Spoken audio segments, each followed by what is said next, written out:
Je crois que c'est l'istilah. Je pense que c'est là le sens de salaf.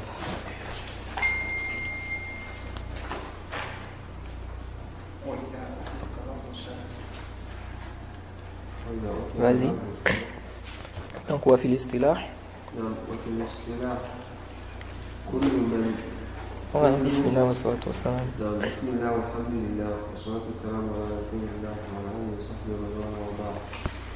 Wa fi al-istilah kullu man mada ba'da an-nabi sallallahu alayhi wa sallam ala atharihi min ashabihi wa a'immati at-tabi'in wa man ba'dahum. Na'am. Bismillah wa salatu wa salam ala rasulillah amma ba'd. Donc le cheikh dit ici quel est le sens donc de salaf dans la terminologie islamique. Il dit tous ceux qui sont passés après le prophète Mohammed sallallahu alayhi wa sallam et qui étaient sur ses traces, sur sa voie. Donc il ne s'agit pas de tous ceux qui sont passés, non. Mais c'est ceux-là qui étaient sur la voie du prophète Mohammed sallallahu alayhi wa sallam. Il dit donc parmi les compagnons, les imams des tabi'in et ceux qui sont venus après eux. نعم وإذا أطلق لفظ السلف الصالح فإنه لا ينصرف أولا إلا إلى القرون الثلاثة إلا إلى القرون نعم الثلاثة المفضلة نعم وهم أصحاب النبي صلى الله عليه وسلم ثم التابعون ثم أتباع التابعين وعلى هذا ينزل المحققون من أهل العلم ينزل نعم وعلى هذا ينزل المحققون من أهل العلم حديث خير الناس قرني نعم ثم الذين يلونهم ثم الذين يلونهم. نعم. Donc le cheikh dit si on dit le terme as-salaf as-salih, qu'est-ce que ça veut dire? Il dit on pense premièrement, ou bien ça se réfère premièrement aux trois premières générations, les trois meilleures générations. Il dit il s'agit des compagnons du prophète, des élèves des compagnons, donc les tabi'un. Le tabi'i, c'est celui qui a rencontré les compagnons. Il était musulman et il est mort musulman. Il dit donc les compagnons parmi donc qui sont-ils donc? Il dit ici les compagnons du prophète, les élèves des compagnons, puis les élèves des compagnons. Il dit et donc c'est à ceux-là, c'est sur ceux-là que des savants, lorsqu'ils expliquent ce hadith, ou bien ce hadith qu'il a cité ici, les savants, lorsqu'ils citent ce hadith, ils voient que ce hadith concerne donc ces trois premières générations-là. Donc, quand le prophète a dit, les meilleurs gens sont les gens, n'est-ce pas, de ma génération, puis ceux d'après, donc ici, on a les compagnons, on a les élèves des compagnons, et puis les élèves des compagnons. Donc quand on dit les salafs, en premier lieu, il s'agit d'abord de qui? Les trois premières générations là, ok? Les compagnons du prophète, leurs élèves et les élèves des compagnons. Naam. وما في معناه من الأحاديث الصحيحة عن النبي صلى الله عليه وسلم وأئمة السلفية بعد أصحاب النبي صلى الله عليه وسلم من التابعين مثل السعيدين نعم والشعبي وإكرمة ومجاهد ومن أتباع التابعين كالأئمة الأربعة والأوزاعي والحمادين نعم والسفياني نعم والليث بن سعد نعم وأبي أبي القاسم ابن سلام والبخاري ومسلم ومن سلك سبيل هؤلاء فإنهم أئمة السلف الصالح. Jade. Donc le cheikh dit, donc les hadiths qui vont dans le même sens que le hadith qui était cité, les savants expliquent ça comme on a expliqué là, quand on parle des 3 premières générations. Maintenant il dit, les imams de la salafiyya après les compagnons du prophète aussi, il dit parmi eux, on a donc les tabi'in, donc les élèves des compagnons, tels que les 2 Saïd. Les 2 Saïd, ici il s'agit de Saïd ibn Musayyib et puis Saïd ibn Jubayr. Saïd ibn Musayyib et puis Saïd ibn Jubayr. Ce sont des tabi'in, donc ce sont des élèves des compagnons. Ils font partie des salaf. Il dit, ouais, et Sha'bi, il y a aussi Sha'bi, Ikrima aussi, Mujahid, ok, Saïd ibn Musayyib et Saïd ibn Jubayr. Donc c'est cela qu'on appelle les Saïdain, donc les 2 Saïd. Ensuite il a dit, il y a Sha'bi, il y a Ikrima et aussi Mujahid. Mujahid, c'est un élève d'Ibn Abbas. Il fait partie des tabi'in. Ensuite, il a dit, on a aussi les atba' tabi'in, donc ceux qui ont suivi les tabi'in. Et là, il cite les 4 imams. Donc l'imam Abu Hanifa, l'imam Malik, l'imam Shafi'i, l'imam Ahmed. Il dit, il y a aussi Al-Awza'i et les 2 Hammad. Il s'agit ici de Hammad ibn Zayd et Hammad ibn Salama. Ce sont les 2, les Hammadain. Ensuite, il a dit les 2 Sufyan. Les 2 Sufyan, c'est Sufyan ibn Uyayna et Sufyan al-Thawri. Sufyan ibn Uyayna et Sufyan al-Thawri. Ce sont les 2 Sufyan. Et tous les 2 sont ils font partie des salaf. Il dit Layth ibn Sa'd. On a aussi Layth ibn Sa'd. On a Abi Ubayd al-Qasim ibn Sallam. On a l'imam al-Bukhari, l'imam Muslim. Il dit, et ceux qui ont suivi la voie de ceux-là. Ok? Il dit, ce sont des imams, des pieux prédécesseurs. Ou bien, on peut les faire entrer dans les pieux prédécesseurs. Donc lorsqu'on demande à quelqu'un qui est ton salaf, quand on dit qui est ton salaf dans tel mas'ala, Jade, on peut d'abord viser par salaf les 3 premières générations, comme on peut viser aussi par salaf, c'est-à-dire ceux qui nous ont dévancés, ceux qui sont passés. Parce que le terme salaf, je ne sais pas si, je crois que le cheikh a expliqué ça ici, ou c'est en bas ici, mais le terme salaf en langue arabe, c'est celui qui t'a dévancé en mérite ou bien en âge. Ok? Celui qui t'a dévancé en mérite ou bien en âge, on dit c'est ton salaf.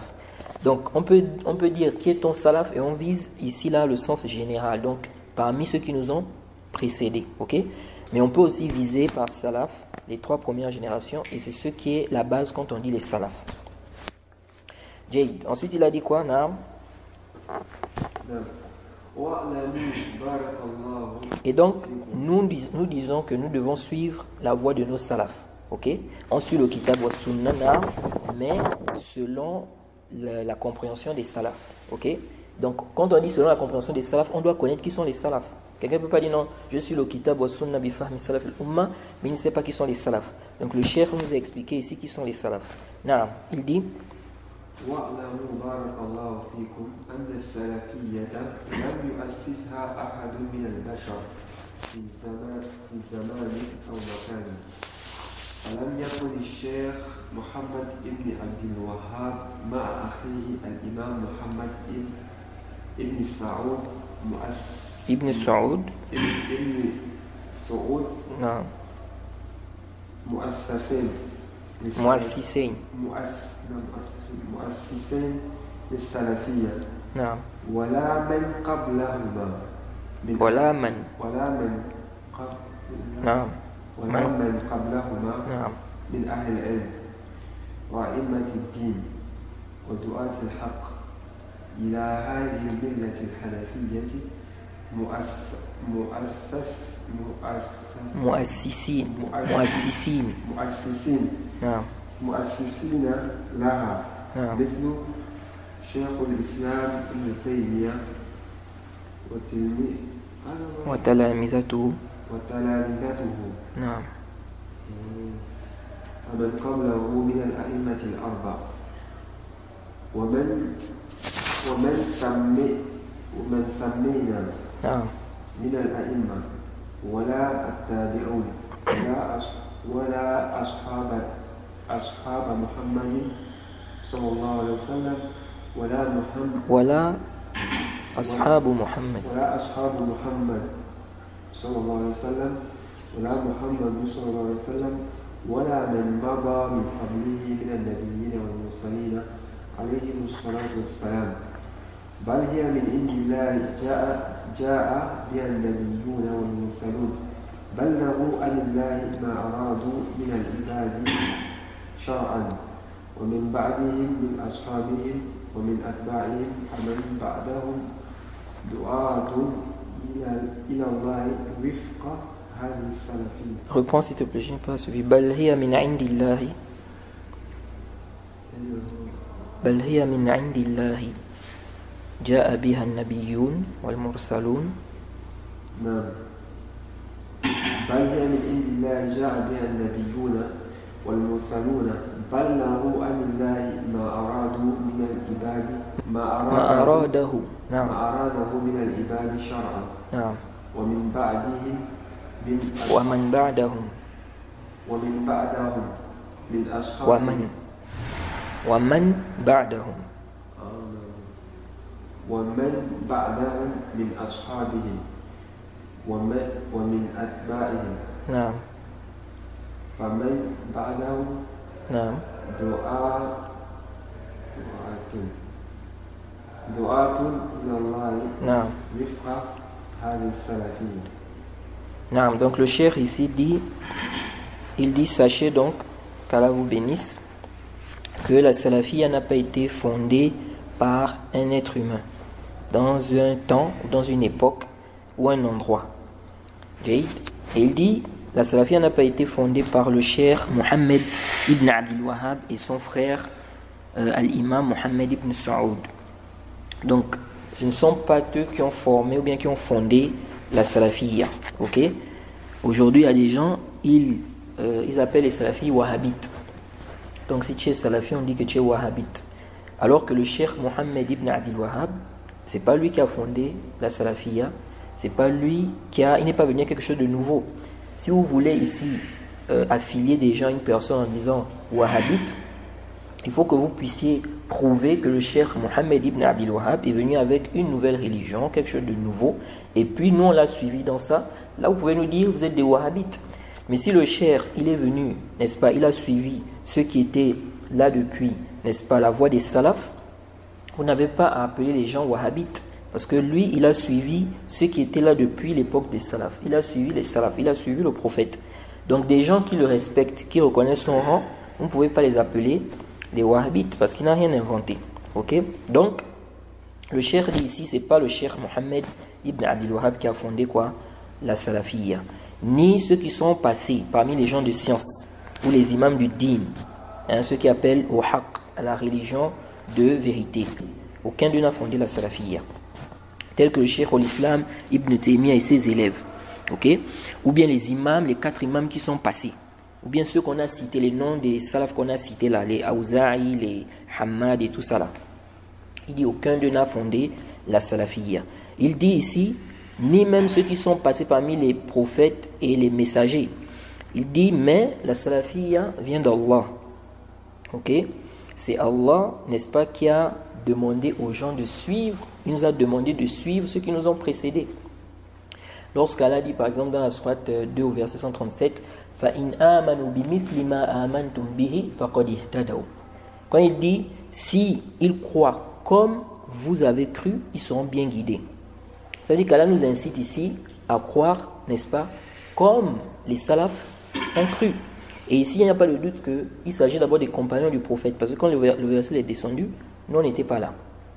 Donc, quand on a dit فَإِنْ آمَنُوا بِمِثْلِ مَا آمَنْتُمْ بِهِ, s'ils croient comme vous avez cru, ou bien en ce en quoi vous avez cru, فَقَدْ اهْتَدَوْا, ils seront bien guidés. De même, Allah aussi, quand il parle de celui qui fait scission du messager d'Allah, n'est-ce pas, il dit وَمَنْ يُشَاقِقَ الرَّسُولَ مِنْ بَعْدِ مَا تَبَيَّنَ لَهُ الْهُدَى وَيَتَّبِعْ غَيْرَ سَبِيلِ الْمُؤْمِنِينَ. Il dit celui qui fait scission du messager d'Allah après que la vérité lui a été éclaircie et qui suit un chemin autre que celui des croyants. Donc Allah ici menace celui qui va suivre un chemin autre que celui des croyants.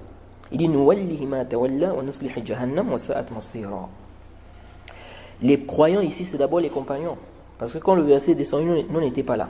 Même si c'est vrai que ça englobe aussi les croyants de manière générale. Mais en premier lieu, les compagnons du prophète Mohammed sallallahu alayhi wa sallam. Donc s'ils sont unanimes sur une question, sur une chose, tous ceux qui viennent après là, ils ne doivent pas contredire ça. Jade. Car quand Allah fait descendre le verset, c'est comme s'il disait que ceux qui vont contredire les croyants qui étaient à ce moment-là, ils sont menacés par cette menace. Jade. De même dans la sourate 9 au verset 100, lorsqu'Allah parlait de, comment on appelle ça, les premiers musulmans, les tout premiers musulmans, les auxiliaires et tout ça, il a, dans ce verset, il a montré que ceux-là sont quoi? Au paradis, ils iront au paradis, il les a agréés. Donc si Allah les a agréés et qu'ils iront au paradis, nous, si nous voulons aussi aller au paradis, on doit suivre leur voie. Ok? Donc la salafiyya, c'est Allah qui a, parce qu'on a dit la salafiyya, c'est quoi? C'est le suivi des salafs. Donc c'est Allah qui nous demande en réalité de suivre les salafs. Si on veut être bien guidé, on doit suivre ces gens-là. Et le prophète a fait les éloges des premiers musulmans. Il dit, les meilleurs gens, n'est-ce pas, sont ceux de ma génération, puis ceux d'après, puis ceux d'après. Donc le prophète fait les éloges de ces gens-là. Donc comment se fait-il qu'ils vont être unanimes, les meilleures générations, ils sont unanimes sur une chose, vous venez en 2022, vous apportez quelque chose, vous dites non, c'est vous qui avez bien compris. Donc on regarde tous les tafassirs, on voit que les salafs ont dit c'est ça le sens du verset là. Vous venez en 2022, vous dites non, le sens là est faux. Le sens qui est bon c'est celui que nous on donne ici. On dit non, c'est pas possible. Ok? Parce que vous êtes en train de dire que les meilleures générations, ils n'ont rien compris de ça. C'est vous qui avez compris ça en 2022. Comment c'est possible? Donc eux ils étaient égarés tout ce temps alors que c'est les meilleures générations. On dit non, ça ce n'est pas possible. Jade. Donc ici nous disons on doit suivre les salafs. Mais attention aussi, quand on dit on doit suivre les salafs, ça ne veut pas dire que tu vas prendre la parole d'un salaf et puis tu fais de ça maintenant le mazhab de tous les salafs et puis tous ceux qui contredisent ça, ils deviennent égarés. Parce qu'il y a des gens aussi comme ça. Il va prendre la parole d'un salaf, il fait de ça le mazhab de tous les salafs et il fait de ça, c'est-à-dire une base et il va rendre les gens égarés à cause de ça. On dit non. Ici quand on parle des salafs, d'abord tous les salafs, ils sont unanimes sur une question ou bien les salafs ont divergé sur une question et puis ça s'est répandu entre les salafs. C'est-à-dire c'était connu qu'il y avait une divergence chez les salafs en 2 ou 3 paroles. Toi, tu ne dois pas venir maintenant en 2022, tu amènes une nouvelle parole. Non. C'est ce qui est voulu ici. Ce n'est pas d'aller prendre une parole d'un salaf, tu fais de ça le mazhab de tous les salafs, n'est-ce pas, alors que c'est une question qui n'était pas répondue chez les salafs. Et de là, tu classes les gens, tu traites les gens d'égarés. De même aussi, tu n'as pas le droit de contredire les textes à cause de la parole d'un salaf. Donc quelqu'un, par exemple, il y a une mas'ala. Il dit il faut suivre les salafs. Ok, il faut suivre les salafs. Maintenant, il va prendre la parole d'un salaf. Peut-être il va prendre la parole de Saïd ibn Musayyib. Il dit Saïd ibn Musayyib a fait tel fatwa. Mais la fatwa que Saïd ibn Musayyib a eu à faire ici, on voit que ça contredit un hadith du prophète clair. Ici, là, on doit laisser la parole de Saïd, on suit la parole de qui? Du prophète. Jade. On ne peut pas mettre la parole de Saïd ibn Musayyib au-dessus de la parole du prophète Mohammed sallallahu alayhi wa sallam. La parole du salaf, si c'est en conformité avec le kitab wa sunna, on prend. Si ce n'est pas en conformité, on délaisse cela. Jade. Donc le cheikh ici va dire ولهذا فإنه ليس لها مستند سوى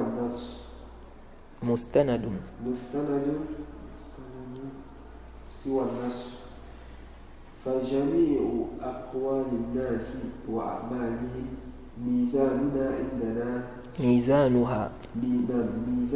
عندنا شيئان. نعم. النص والإجماع. فمن وافق نصا أو إجماعا قبل منه ومن خالف نصا أو إجماعا رد عليه ما جاء به من قوله أو فعل كائنا من كان ثم إن كان هذا المخالف نعم إن كان هذا المخالف نعم ثم إن كان هذا المخالف أصوله نعم سنة ودعوته سنة نعم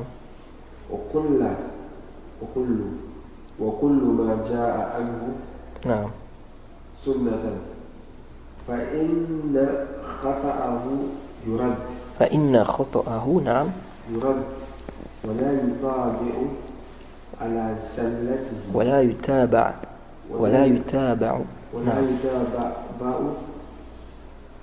يتابع على زلته وتحفظ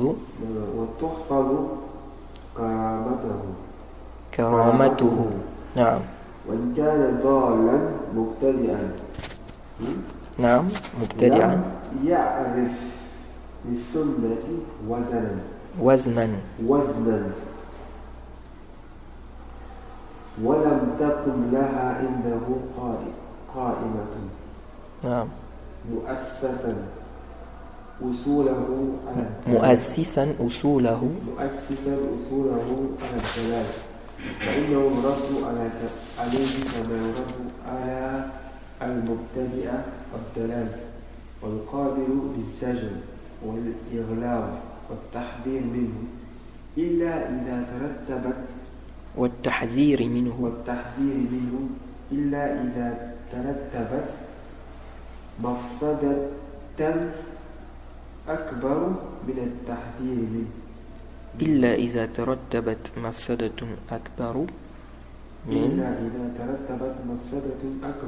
أكبر من التحذير منه. Non. Alors ici, ce que le cheikh dit ici là, c'est très important. Soyez très attentifs. Il dit, c'est pour cela. Il dit, فَإِنَّهُ لَيْسَ لَهَا مُسْتَنَدٌ سِوَى النَّص. Il dit donc, c'est pour cela que après avoir expliqué que, excusez-moi, après avoir expliqué que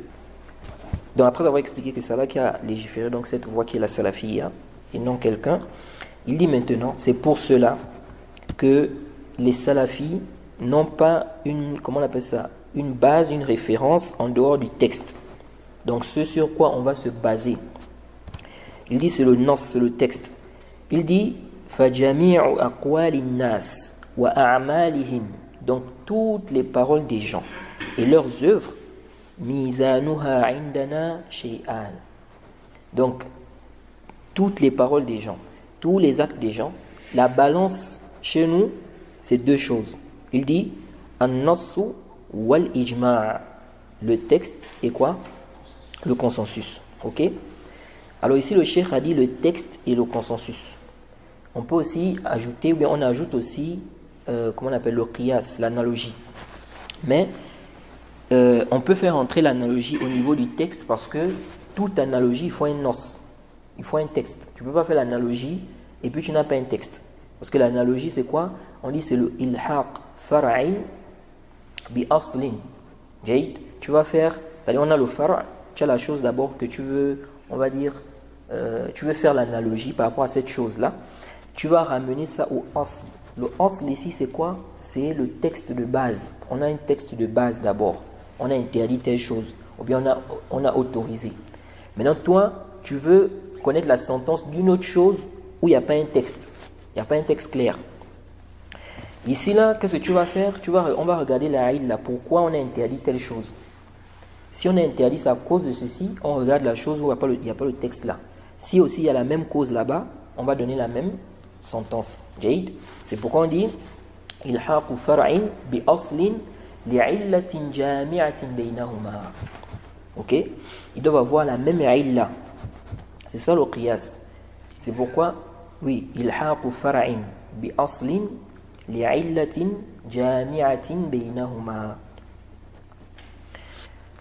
Comme l'exemple qu'on avait dans les cours de, comment on appelle ça, dans Boulough al-Maram, si vous vous rappelez, on avait vu que le prophète a interdit d'uriner dans de l'eau stagnante.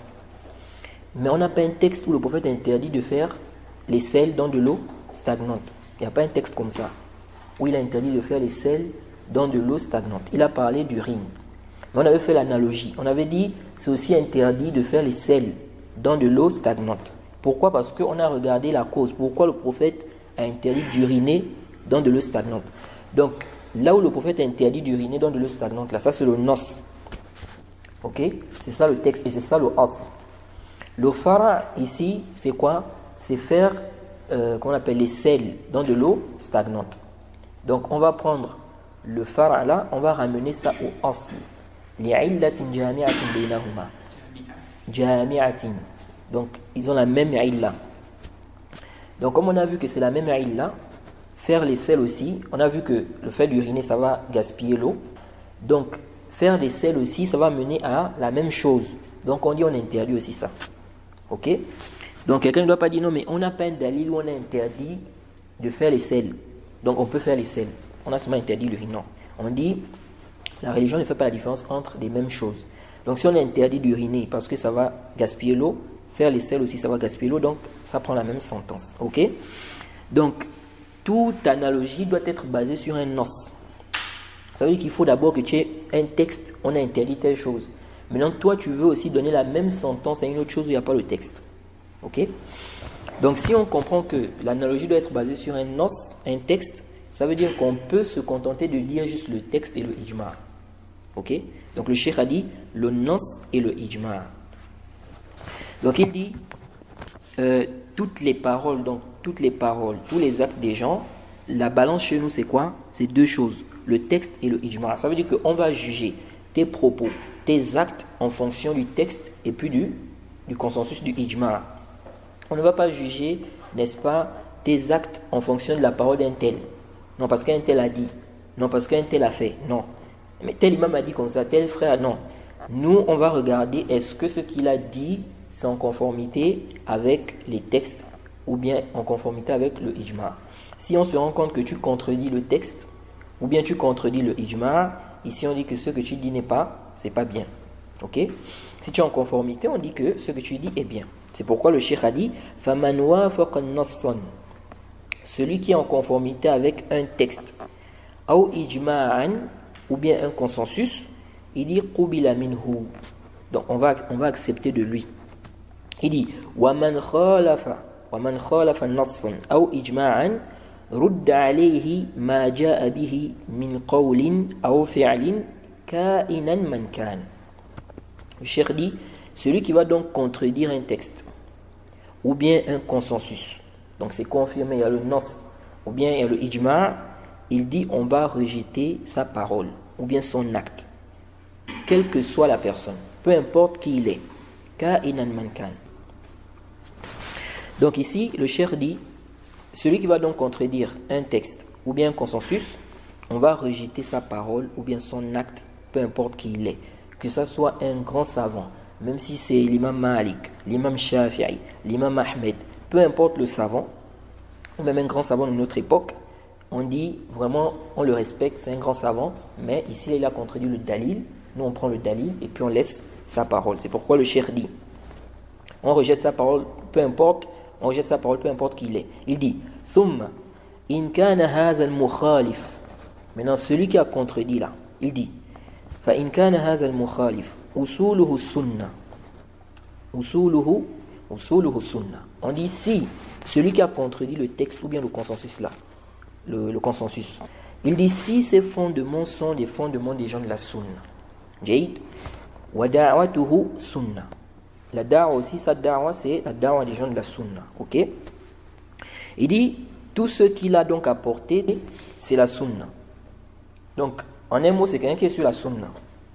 Il dit, fa inna khata'ahu yurad. Donc, on va rejeter son erreur là. On ne peut pas accepter l'erreur. Ok?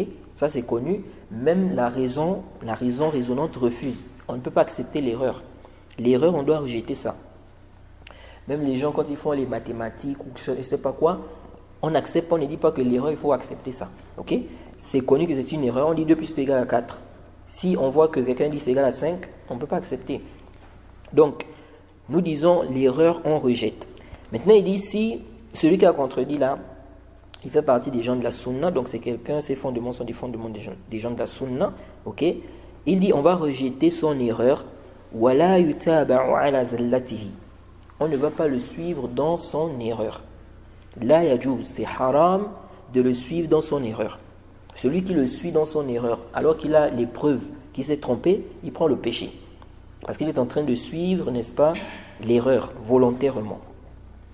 Il dit donc, on n'a pas à le suivre dans son erreur. Mais le cheikh dit ici, mais on va préserver son honneur. Ok? On ne va pas le dénigrer, on ne va pas se mettre à l'attaquer, l'insulter, ou non. On fait un tahdir sur lui. On préserve son honneur. L'imam Malik s'est trompé dans tel mas'ala, on dit, ah, il s'est trompé ici parce que ça contredit le texte. Ou bien ça contredit un ijma, on ne le suit pas dans ça, c'est une erreur.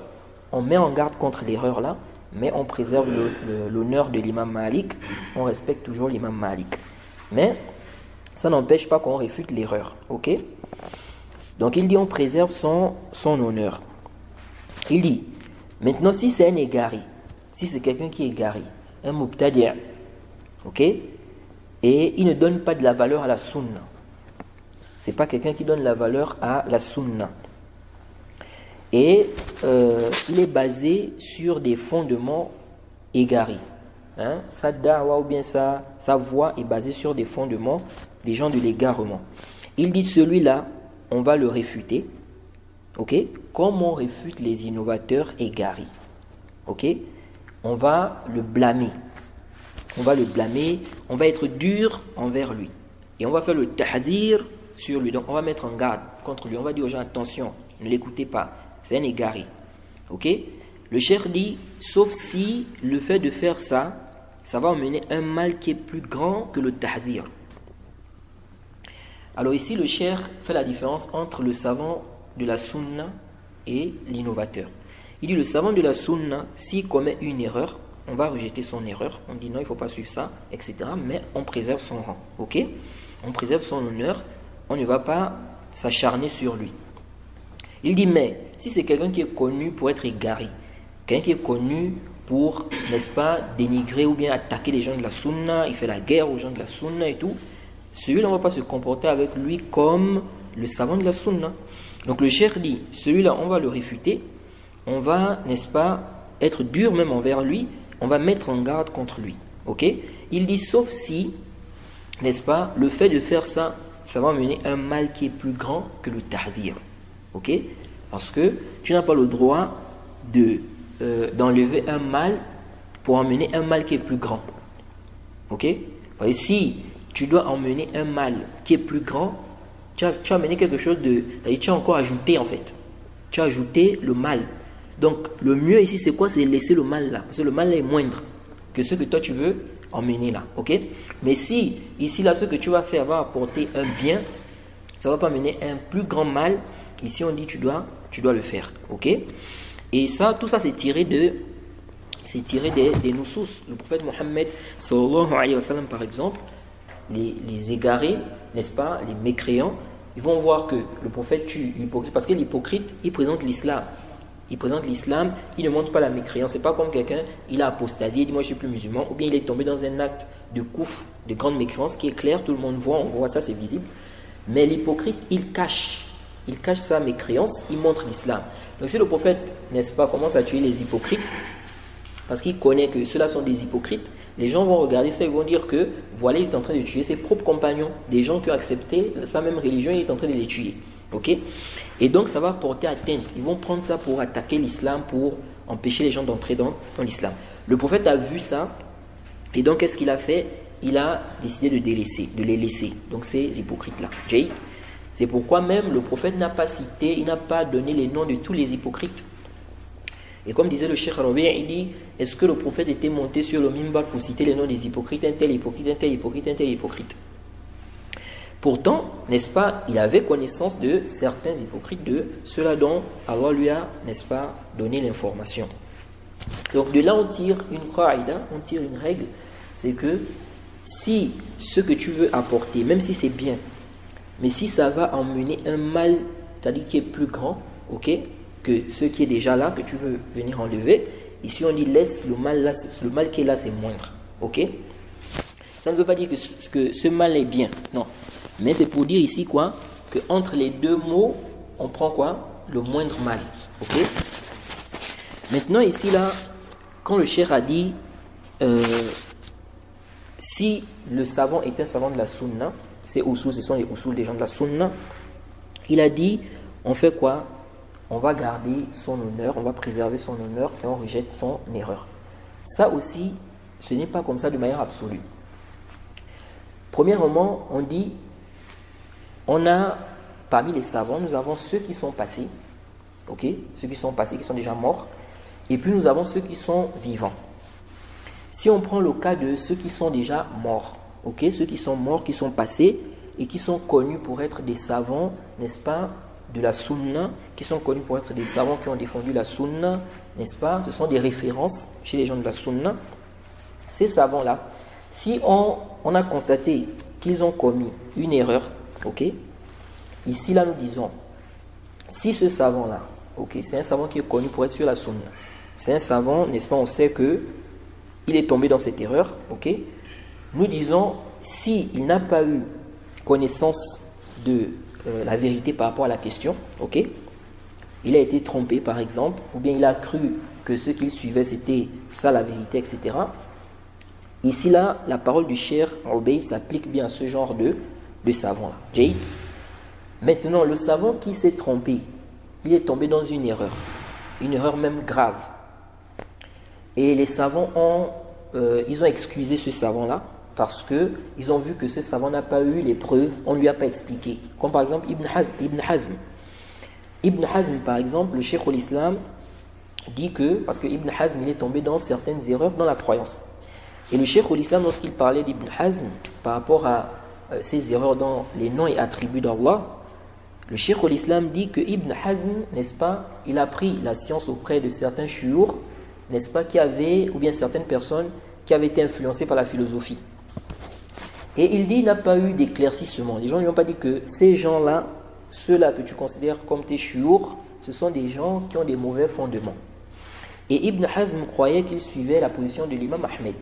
Donc il n'a pas eu des gens pour lui éclaircir que non, la voie que tu es en train de suivre là, dans les noms et attributs, ce n'est pas la bonne voie, ce n'est pas la voie de l'imam Ahmed. Alors Ibn Hazm ici, on l'excuse par rapport à ça. Donc quand on arrive dans le chapitre des noms et attributs, ok, on va dire ici que Ibn Hazm est excusé, ok, on ne le suit pas, mais on va faire le bayan de ses akhta, on va dire ici c'est trompé, il ne faut pas suivre ça, ce sont des erreurs, les gens ne doivent pas suivre ça, mais on préserve son rang, attention, mais ceux qui vont vouloir le suivre après qu'ils ont reçu les preuves de ces erreurs, ils ne vont pas avoir le même hukm, ok. Donc, ce n'est pas parce que lui, on l'a excusé, que ceux qui ont reçu les preuves, on va aussi les excuser. Parce que lui, on l'a excusé parce qu'on a pris connaissance qu'il n'a pas eu connaissance, il n'a pas été, on ne lui a pas fait des éclaircissements. Ok? Donc, il est ma'azour. Mais toi, on t'a éclairci, on t'a apporté les dalils, on t'a apporté les preuves claires que le savant là s'est trompé. Toi, tu le suis dans ça, alors toi, on ne va pas t'excuser. C'est pourquoi le Cheikh al-Islam dit quoi? C'est une parole du Cheikh al-Islam. Une parole du Cheikh al-Islam qui est très importante ici. Il dit quoi?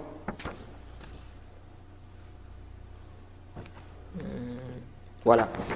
Le Cheikh al-Islam, il dit dans le Majmu' al-Fatawa, au tome 6 à la page 610.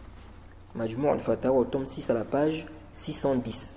Le Cheikh al-Islam dit إذا رأيت المقالة المخطئة قد صدرت من إمام قديم فاغتفرت لعدم بلوغ الحجة له جيد. Il dit, si tu vois une parole qui est une erreur d'un imam qui est passé, ok, قد صدرت من إمام قديم فاغتفرت لعدم بلوغ الحجة له.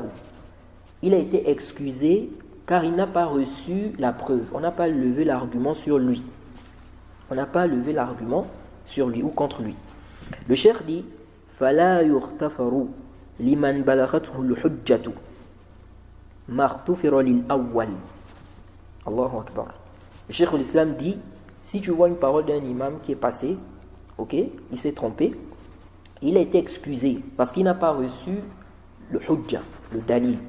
Il dit, on ne va pas excuser celui qui a reçu le dalil comme on a excusé cet imam-là. Donc toi qui as reçu la preuve, tu ne vas pas avoir le même hukm que lui. Donc tu ne dois pas nous dire, mais vous avez excusé Ibn Hazm, il a dit ça, moi aussi j'ai dit ça, pourquoi vous me faites le tabdir? Ou bien pourquoi vous faites tahdir sur moi? On dit non, Ibn Hazm, il n'a pas reçu la preuve sur ce point-là, toi tu as reçu la preuve, et donc tu ne peux pas être comme lui. Ok? Hein? Oui, il dit إذا رأيت المقالة المخطئة قد صدرت من إمام قديم. جيد. إذا رأيت المقالة المخطئة قد صدرت من إمام قديم فاغتفرت لعدم بلوغ الحجة له. Il dit فلا يغتفر لمن بلغته الحجة ما اغتفر للأول. Ok? Vous pouvez prendre juste le début et puis après vous allez, comment on appelle ça? Vous pouvez écrire ça sur Google, ça va sortir, Inch'Allah. Et puis je vais vous donner la référence, vous pouvez aussi regarder. C'est dans Majmou' al-Fatawa, tome 6, page 610. Il dit إذا رأيت المقالة المخطئة قد صدرت من إمام قديم فاغتفرت لعدم بلوغ الحجة له فلا يغتفر لمن بلغته الحجة ما اغتفر للأول. Il dit فلهذا, et ça c'est très important, c'est la suite là. Il dit فلهذا يبدع من بلغته أحاديث عذاب القبر ونحوها إذا أنكر ذلك ولا تبدع عائشة ونحوها ممن لم يعرف بأن الموت يسمعون في قبورهم فهذا أصل عظيم فتدبره فإنه نافع. Donc le cheikh l'islam dit, c'est pour cela qu'on va faire le tabdir, on va rendre mubtadi' celui qui a reçu les preuves du châtiment de la tombe. Parce qu'il y a des gens aujourd'hui qui nient, ils disent non, il n'y a pas de châtiment de la tombe, ça n'existe pas. Donc on apporte des hadiths dans Bukhari, Muslim, plein de hadiths, ils rejettent tout ça, ok? Donc ceux-là qui nient ce châtiment de la tombe, on leur apporte des preuves, on apporte les hadiths sur ça. S'ils persistent, on fait leur tabdir, on dit que ce sont des innovateurs. Ok? Comme par exemple Mansour al-Kayali aujourd'hui, qui dit que non, il n'y a pas de châtiment de la tombe. Celui-là, on dit clairement que c'est un mubtadi'. Ok? Il a été, on lui a parlé, hein? Mansour al-Kayali. Vous ne le connaissez pas? Il a beaucoup de suiveurs, il a plus d'1 million de suiveurs celui-là sur YouTube. Et il égare les gens. Il explique le Coran selon sa pensée en fait, selon ce qu'il voit. Et si vous n'êtes pas d'accord avec lui, il voit que vous êtes en train de rejeter les versets du Coran. Il fait votre takfir. Oui, il a fait le takfir des gens qui ont mis les dislikes sous ces vidéos. Il dit que les gens qui mettent les dislikes là, ils n'aiment pas la parole d'Allah, ils rejettent la parole d'Allah. Alors que les gens, ce sont tafsir le problème. Le problème, c'est pas la parole d'Allah. Le problème, c'est ton tafsir. Là. Toi, tu fais des explications. Les gens ne sont pas d'accord avec tes explications. Là, tu fais le takfir, tu dis non, ils ont rejeté la parole d'Allah. Il dit des gens qui viennent vous mettre des dislikes. Vous êtes en train de rejeter la parole d'Allah. Alors que c'est ton tafsir qui est tordu là qu'on est en train de rejeter. Donc, lui, il dit il n'y a pas de châtiment de la tombe, il n'y a pas ça. Donc le cheikh ou l'islam dit, c'est pourquoi on va faire le tabdir de celui qui va rejeter les ahadiths du châtiment de la tombe. Et ce qui est semblable, donc s'il renie ça, et on ne fait pas le tabdir de Aïcha et ceux qui sont semblables, n'est-ce pas, parmi ceux qui ne savaient pas ou qui n'ont pas su que les morts entendent dans leur tombe. Bon, le fait de dire que les morts entendent dans leur tombe, ce qui est sahih, ils entendent là où on a un os. Par exemple, on nous a dit que lorsqu'on va enterrer quelqu'un, lorsqu'on part, les morts entendent les pas. Ok? Ça, là, on confirme ça. Mais on ne doit pas venir dire que les morts entendent de manière générale. Par exemple, on est à côté d'un cimetière, on parle. Est-ce que les morts, là où ils sont là-bas, ils sont en train de nous entendre? Si on n'a pas de délai, on ne doit pas affirmer ça. Ok? Donc nous disons, parce que ça, c'est quelque chose qui a un rapport avec le monde invisible. Nous, on ne voit pas ça. Donc on ne peut pas parler de ça sans dalil. il faut qu'on ait un dalil. Et là où on a un dalil, on s'arrête au dalil. Le prophète a dit, les morts entendent les pas. On ne doit pas maintenant dépasser, on dit, ils entendent aussi ce qu'on dit sur ceci, ils entendent aussi cela, ils entendent... Non. Maintenant, voilà, il dit donc, on va pas faire le tabdir de Aïcha, ici. Bon, ça c'est parce qu'il y a eu un khilaf. Aïcha avait, comment dirais-je, elle avait nié que les morts entendent en fait. Parce qu'il y avait eu une histoire où le prophète avait parlé à des gens qui étaient enterrés. Et Aïcha avait dit non, comment ça alors qu'Allah a dit que tu ne peux pas faire entendre les morts. Mais ces morts-là, les morts dont le prophète était en train de parler, ils avaient entendu, c'est-à-dire à ce moment-là. Ça ne veut pas dire que les morts entendent de manière générale comme ça, n'importe quand, n'importe où, non. Ok? Donc, il dit ça, c'est un grand fondement, une grande base. Il faut donc méditer sur cela car c'est très profitable. Et le Cheikh al-Islam a raison. Ça, c'est un grand fondement à comprendre. Que c'est pas parce qu'on a excusé un imam que toi aussi on doit t'excuser. On peut excuser l'imam, toi on ne t'excuse pas. On peut excuser un frère, toi on ne t'excuse pas. Pourquoi? Parce que lui n'a pas reçu les preuves, toi tu as reçu les preuves, tu persistes, tu es en train d'égarer les gens. Ok? C'est pourquoi Al-Khatib al-Baghdadi aussi, il a rappelé quelque chose de très important dans Al-Kifaya, à la page 145. Il dit Babun fi man raja'a an hadithin ghalita fihi wa kana al-ghalibu ala riwayatihi as-sihha. Il dit donc chapitre, celui qui est revenu sur un hadith sur lequel il s'est trompé. Et la majorité de ces hadiths sont des hadiths authentiques. Donc il a commis une erreur dans un hadith et il est revenu sur son erreur. Il dit anna dhalika la yadurruhu. Ça ne lui cause pas du tort. Donc, il s'est trompé dans un hadith, ensuite il est revenu sur son erreur, ça ne cause pas du tort. Quelqu'un s'est trompé dans une mas'ala, il s'est trompé même dans un fondement, ensuite il est revenu, il a dit, ah, je me suis rendu compte que je m'étais trompé, c'est une erreur, je fais tauba, ne me suivez pas dans ça, c'est une erreur, ne suivez pas ça, c'était une erreur de ma part, ce qui est juste, c'est ça. Ici là, ça ne cause pas du tort. Ok? On ne doit pas, ici là, faire un tahzir sur celui-là. Et ça devient maintenant de l'injustice. Il est revenu sur son erreur. Sinon, ça devient de l'injustice.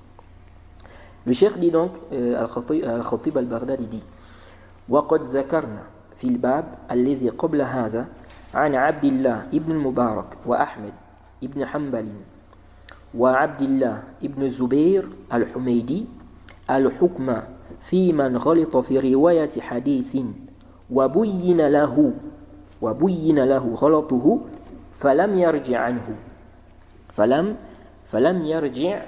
Il dit, on a déjà expliqué. Donc ici il dit celui qui a commis l'erreur. Ensuite il est revenu sur son erreur. Il dit celui-là ça ne cause pas du tort. Il dit maintenant, on a déjà expliqué dans le chapitre qui est passé. On a rappelé, donc il a cité de Ibn Mubarak, de Ahmed ibn Hanbal, etc. Il dit, on a déjà cité le hukm, la sentence de celui qui se trompe dans la riwaya du hadith. Donc il rapporte le hadith, il s'est trompé. Il dit وَبُيِّنَ لَهُ غَلَطُهُ. On lui éclaircit son erreur, que tu t'es trompé. Il dit فَلَمْ يَرْجَعْ عَنْهُ. Il n'est pas revenu. Donc on lui a donné les preuves que tu t'es trompé, ça c'était une erreur. Il est resté sur sa position. Il dit وَأَقَامَ عَلَى رِوَايَةِ ذَلِكَ الْحَدِيثِ أَنَّهُ لَا يُكْتَبُ عَنْهُ. Il dit ce genre de personnes-là, on n'écrit plus ces hadiths. Donc on le délaisse. Parce qu'il est en train de persister dans quoi? Dans son erreur. Il dit ici وَإِنْ هُوَ رَجَعَ قُبِلَ مِنْهُ. S'il revient, on accepte de lui, on prend de lui. وَجَازَتْ رِوَايَتُهُ. Il dit وَهَذَا الْقَوْلِ مَذْهَبُ الشُّعْبَةِ Ibn al-Hajjaj أيضا. Qu'est-ce qu'on retient ici? On retient que on a des salafs qui pour eux, lorsque tu fais une erreur dans un hadith, on t'éclaircit, on te montre que tu as commis une erreur, tu t'es trompé. Toi, tu persistes dans ça. Il disait quoi? On ne prend plus quoi? Le hadith c'est fini. Ok? Alors ça c'est dans la riwaya même du hadith. Parce que le but c'est quoi? On veut préserver les hadiths du prophète du faux. Ok? C'est la même chose avec la religion des gens. On veut préserver les gens du faux. on veut préserver les gens de l'égarement. Donc si toi, tu as commis une erreur, c'est une erreur grave, c'est une erreur qui égare les gens. On t'a fait le bayan, on a apporté des preuves, on t'a expliqué tout. Tu fais l'orgueil, tu persistes dans ça, tu ne reviens pas. Ici, là, on a le droit de mettre en garde contre toi. Ok? Parce que ici, tu es en train de persister. Si c'est une mas'ala où il y a une divergence, c'est une mas'ala ijtihadiyya, il n'y a pas de problème. Tu as une position, bon, moi je vois que tu es en erreur, ok? Mais tu as des savants qui t'ont précédé dans ça, tu te bases sur des preuves, etc. Mais je ne suis pas d'accord avec toi sur cette position-là, je n'ai pas à mettre en garde contre toi. Parce que tu as des salafs, c'est une position qui est considérée, ok? Mais si c'est une erreur, ce n'est pas du tout une position qui est considérée, et toi on t'a fait on a fait le bayan, et c'est une erreur grave dans les fondements. Tu es en train de persister dans ça, ici on fait quoi? On a le droit de mettre en garde contre toi parce qu'on veut préserver les gens. Et la mise en garde, ça tire ses fondements depuis les textes. Parce qu'il y a des gens aujourd'hui qui disent, vous faites les mises en garde. D'abord, la mise en garde, ça a des fawaïd. Ça a des quoi? Des profits. C'est pas comme ça. Les gens dans les affaires de dunya, ils font des mises en garde. Il ne faut pas l'acheter la tomate là-bas. Parce que la tomate là, ce n'est pas une bonne tomate. Il ne faut pas l'acheter. Tu fais tahdir. Je vous ai dit, pourquoi tu fais tahdir ici là? Donc toi, ton but n'est pas de causer du tort à l'autre. Mais tu veux le bien de l'autre. Tu lui dis, ah, moi je connais les tomates du gars là. Ce n'est pas des bonnes tomates. Il ne faut pas aller acheter ça. Mais là, on parle du digne. La religion, c'est plus que ça. Les tomates, ça, c'est le ventre, c'est la dunya. Ça, c'est le digne. Le digne, c'est plus important. C'est l'au-delà. Donc, si tu sais qu'un tel, c'est un égaré, il égare les gens. Il a des shubhat. Tu dis à un frère, attention. Toi qui vas t'asseoir là-bas pour étudier auprès de lui là, c'est quelqu'un, il va t'égarer. Il a des shubhat. Il va te mettre, n'est-ce pas, des ambiguïtés, des égarements. On ne doit pas ici venir dire que non, tu as mal fait. Parce que c'est ça le problème avec les gens aujourd'hui. Ils voient que c'est bien dans les choses de dunya. Mais dès de la religion, ils disent non, il ne faut pas faire ça, nous sommes tous des frères. Le but n'est pas de nuire, on ne veut pas nuire. Nous, ce qu'on veut, c'est préserver celui-là de l'égarement. Si lui revient sur ses erreurs, il n'y a pas de problème. Il revient, ses shubhat, tout ça, il revient, il corrige, ça, pas de problème. Mais s'il persiste dans ça, bon, quelqu'un il est chiite, il met les gens des shubhat, il est en train de dénigrer les femmes du prophète, les compagnons du prophète. Et il fait, c'est-à-dire ça, da'wa, il est dans ça. Maintenant, tu sais qu'il y a un frère, il n'a pas de problème. Il va aller étudier là-bas. Toi, tu vas le laisser aller étudier là-bas. Ça, c'est tu es en train de tromper la personne. Tu es en train c'est-à-dire de ne pas réprimander le blâmable. Et ça, c'est mauvais, c'est dangereux. Tu dois lui dire qu'attention, il ne faut pas aller étudier. Ça, c'est un shit. Il va te garer, il va te mettre des shubhat. Ok? On ne doit pas dire ici que ce que tu fais, c'est mauvais. Maintenant, quand on parle du tahdir, bien évidemment que celui qui fait le tahdir, il doit aussi contrôler ses intentions. Quand tu fais une mise en garde, toi, tu dois faire la mise en garde pour le visage d'Allah. Toi, tu sais que tu veux, c'est la récompense d'Allah. Tu veux préserver le du mal. Quand ton but ici, c'est parce qu'il y a des gens, parfois, ils vont faire une tahdir, c'est la jalousie. Ils n'aiment pas un frère, non, il ne faut pas aller là-bas. Non. Toi, tu dois ici regarder ton intention et tu fais le tahdir, n'est-ce pas, par rapport à quoi? Par rapport au fait que tu recherches le visage d'Allah et tu dois te baser sur des preuves. Tu ne dois pas faire le tahdir sur des gens comme ça. Tu viens seulement, tu fais un tahdir. Où sont les dalils? Il n'y a aucun dalil. Non. Okay? Donc, le tahdir, c'est dans les textes. Le prophète Mohammed sallallahu alayhi wa sallam, lorsqu'il a lu le verset où Allah dit هو الذي أنزل عليك الكتاب منه آيات محكمات هن أم الكتاب وأخرى متشابهات. Lorsque le prophète a lu le verset là, qu'est-ce qu'il a dit à Aïcha? Il a dit dans le Sahih Muslim إذا رأيتم الذين يتبعون ما تشابه منه فأولئك الذين سمى الله فاحذروهم. Ça c'est le prophète qui a dit. Le prophète a dit si vous voyez les gens qui suivent, parce que dans le verset il a dit si celui qui a fait descendre le livre, n'est-ce pas, celui qui a fait descendre le livre avec des versets qui sont clairs, ok, et des versets qui sont équivoques. Donc il y a des versets qui sont clairs, qui sont la base du livre, et il y a d'autres versets qui sont ambigus. Quand le prophète a lu le verset là, le prophète dit maintenant si vous voyez les gens qui suivent ce qui est ambigu, les textes qui sont ambigus, il dit ce sont eux qu'Allah a mentionné là-bas dans le verset, prenez garde. Donc le prophète fait le tahdir. Donc comment aujourd'hui un musulman qui a étudié la religion, qui connaît la religion, il peut venir dire que non, il ne faut pas faire les mises en garde. Les mises en garde, c'est pas bon. Ça dit ça, c'est quelqu'un comme ça, il veut le hadm du din en réalité. Parce que tu ne peux pas dire qu'on ne doit pas mettre en garde, parce que la mise en garde, c'est pour préserver les gens du faux. C'est pour préserver le digne. Donc quand le prophète a lu le verset, il a dit, prenez garde. Donc il nous met en garde contre ces gens-là. Le prophète a mis en garde contre les Khawarij. Il a mis en garde contre les Khawarij. Les hadiths sont connus. Il a même demandé de les tuer. Et bien évidemment, c'est le dirigeant qui doit s'occuper de ça, de les tuer. Ce n'est pas tout le monde qui va dire comme ça, moi je viens tuer les Khawarij. Ça c'est le tahzir aussi. Donc c'est le dalil que le tahzir, c'est légiféré dans le din. Celui qui dit qu'il n'y a pas le tahzir, celui-là ne connaît pas le din, c'est un ignorant. Jade. Et le prophète, lorsqu'il a parlé des prophètes qui sont passés, il dit, il n'y a pas un prophète qui est passé avant moi. Ça c'est dans le Sahih Muslim. Il n'y a pas un prophète qui est passé avant moi, sans que ce ne soit un devoir pour lui, un droit. Un devoir pour lui d'informer sa communauté sur ce qu'il connaît de bien pour eux et de les mettre en garde contre ce qu'il connaît de mal pour eux. Et fait partie des choses qui sont des shurur, des mots, les gens de façade, les ahlul façade, les gens du faux, les gens qui égarent les gens qui apportent le faux dans le din. Ils font partie des gens qui causent le mal dans le din. Donc tous les prophètes en réalité ils ont mis en garde. Les prophètes ont mis en garde contre le shirk. Les prophètes ont mis en garde contre les gens du faux. Donc comment un musulman qui a étudié la religion aujourd'hui, il peut être contre les mises en garde. Ça veut dire que lui ne connaît pas bien la religion. Okay? Donc nous disons, la mise en garde est légiférée, mais bien évidemment, ça ne doit pas se faire dans le désordre, parce que comme on dit aussi, dans les sujets du din, on a souvent les gens qui exagèrent, on a des gens qui sont laxistes, et on a ceux qui sont au juste milieu. Ceux qui exagèrent, ils vont faire des mises en garde pour des choses qui ne nécessitent pas des mises en garde. Ils vont faire des mises en garde n'importe comment, sans règle, sans principe. Et on va voir aussi les laxistes qui vont délaisser complètement les mises en garde. Non, il ne faut pas faire des mises en garde, ce n'est pas bon, etc., etc. Et même parfois, ils vont en fait se baser sur ceux qui ont exagéré là pour rejeter complètement quoi? Les mises en garde. Et ça, c'est un mauvais comportement en fait. Toi, tu ne dois pas te baser sur le mauvais comportement de certaines personnes. Toi, tu te bases sur les nusus, les textes, la voix des prophètes, la voix des salafs. Maintenant, en fonction de ça, tu vas juger les gens.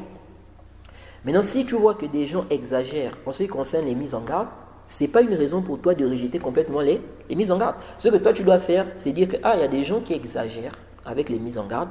Ils ne doivent pas faire comme ça parce que les textes sont venus comme ça, comme ça, comme ça. Ok? Mais quand toi, tu prends les comportements des gens qui exagèrent dans les mises en garde pour rejeter complètement les mises en garde, ça veut dire que vraiment ici, tu as fait faux. Ok? Donc, je disais que le cheikh, quand il a dit ici, là, qu'on préserve le rang, l'honneur de celui-là qui a commis l'erreur, on dit ici que Naam, tant que celui-là est sur la sunna, tant qu'il n'a pas contredit dans un fondement et qu'il n'a pas persisté dans ça, n'est-ce pas, et fait la guerre aux gens de la sunna. Ok? Parce que si quelqu'un maintenant, il a contredit les gens de la sunna dans un fondement, par exemple dans les asma wa sifat, il contredit les gens dans les asma wa sifat, on lui a apporté des preuves, on a montré que là ce sont des erreurs, il ne faut pas faire comme ça, etc. Les preuves, les paroles des salafs, des savants et tout. Lui il persiste dans ça. Il fait la guerre aux gens de la sunna à cause de ça. Il fait même le wala wal bara. Les gens qui ne sont pas d'accord avec lui, dans ça, il fait la guerre, il fait les mises en garde. Quelqu'un comme ça, là, on ne peut pas dire qu'il faut le laisser, il faut préserver son honneur. Non, lui, on doit mettre en garde. On met en garde contre lui et on dit aux gens de ne pas, n'est-ce pas, de ne pas le suivre. Ok? Donc, ici, ce n'est pas de manière absolue quand le cheikh dit, on préserve, n'est-ce pas, on préserve son rang, ok, son honneur. Celui qui ne connaît pas, il n'a pas été, on ne lui a pas fait des éclaircissements par exemple. Ici, on essaie d'être doux envers lui, on essaie de lui expliquer les choses de telle sorte qu'il puisse comprendre. Parce que le but n'est pas de chasser les gens du non. Le but, c'est quoi? C'est que les gens soient guidés. Ok? Donc, on doit utiliser la manière, la douceur dans la da'wa pour appeler les gens à la vérité. Maintenant, il y a des gens qui méritent la dureté, oui. Celui, par exemple, qui est têtu, on lui a parlé, il ne comprend pas, il fait la guerre aux gens de la sunna, il persiste dans ça. Lui, on doit être dur envers lui. Ok? Donc le cheikh ici a dit, celui donc qui est mubtadi, on fait quoi? On va rejeter son erreur et puis on va faire le tahzir, n'est-ce pas? On va mettre en garde contre lui. Il a dit, sauf si la mafsada est plus grande que le tahzir. Par exemple, imaginons quelqu'un, tu arrives dans un endroit, tu trouves quelqu'un qui a le pouvoir. Parfois, on va dire, on le considère comme le chef, on va dire le chef religieux. C'est comme ça que les gens le considèrent dans cet endroit. Ok? Mais c'est un égaré, c'est un mubtadi', c'est quelqu'un, il est dans les innovations, etc. Toi, tu as appris la sunna, tu sais ça. Mais tu sais que si tu viens là, si tu commences à mettre en garde contre lui que, attention, celui-là, c'est un égaré, comme ça, il peut t'enfermer, te frapper, te tuer, on peut t'agresser. Donc le da'i, il doit aussi regarder ces choses-là. Parce que s'il ne regarde pas ça, il peut faire aussi du désordre. Il ne suffit pas seulement d'avoir le ilm. Tu connais que ça c'est halal, ça c'est haram. Ça c'est yajouz, ça c'est sunna, ça c'est bid'a. Il faut aussi connaître, n'est-ce pas, à quel moment tu dois parler, qu'est-ce que tu dois dire et comment tu dois te comporter envers des gens, la sagesse que tu dois, n'est-ce pas, utiliser pour faire comprendre aux gens la vérité. Et le Cheikh al-Islam, il y a aussi une parole du Cheikh al-Islam qui est importante ici par rapport aux gens de la bid'a. Le Cheikh al-Islam dans le Minhaj Sunnah, il dit quoi? Il dit au tome 1, à la page 63, lorsqu'il a parlé des riwayat, parce que les gens du hadith ont rapporté, certains gens du hadith ont rapporté des innovateurs, des ahadiths. Ils ont rapporté des ahadiths, des innovateurs. Et souvent, les gens de l'innovation se basent sur ça. Les gens de l'innovation se basent sur ça pour dire qu'on peut aller, il faut aller prendre la science auprès des innovateurs. Tu vas t'asseoir, tu restes avec eux, tu étudies avec eux. Quand tu dis comment ça, le fait d'aller chez eux, c'est un danger. Tu peux prendre des shubhat, tu n'as pas le ilm, ils vont te mettre des shubhat, ils vont t'égarer. Ils disent non. Les salafs ont rapporté des innovateurs, ont rapporté des hadiths, des innovateurs, donc il n'y a pas de problème.